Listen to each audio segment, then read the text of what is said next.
31 lycées bretons, soit 18% des établissements de la région, ont été perturbés ce mardi par la mobilisation de leurs élèves, selon le rectorat. La métropole rennaise a été la plus concernée, avec 12 lycées touchés, mais des manifestations ont également eu lieu à Brest, Quimper, Pont-l'Abbé, Vannes, Saint-Brieuc, Lannion, Tréguier ou encore Paimpol. En tout, quelques 2800 élèves ont défilé dans les rues.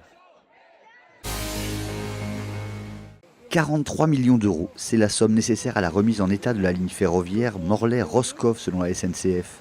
Elle avait été fortement endommagée par de violentes pluies en juin 2018.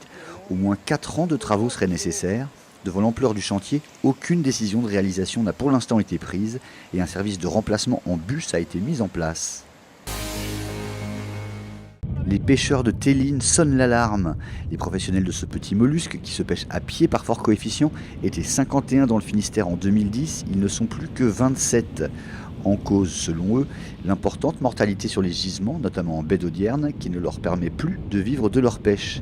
Ils mettent en cause la qualité de l'eau, en particulier les polluants d'origine humaine, comme les pesticides et les rejets industriels.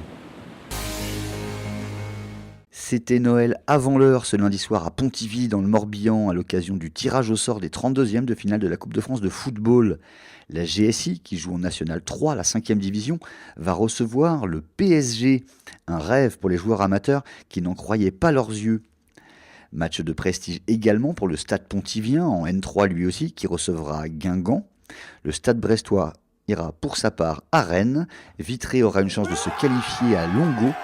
Et Concarneau affrontera Bastia ou Saint-Omer. Enfin, Spindrift 2, le plus grand trimaran de course du monde, est arrivé à Brest ce mardi matin. Il est désormais en attente d'une fenêtre météo pour tenter à nouveau le trophée Jules Verne, un tour du monde en équipage sans escale. Objectif, battre le record de 40 jours, 23 heures, 30 minutes et 30 secondes, détenu depuis 2017 par un certain Francis Joyon.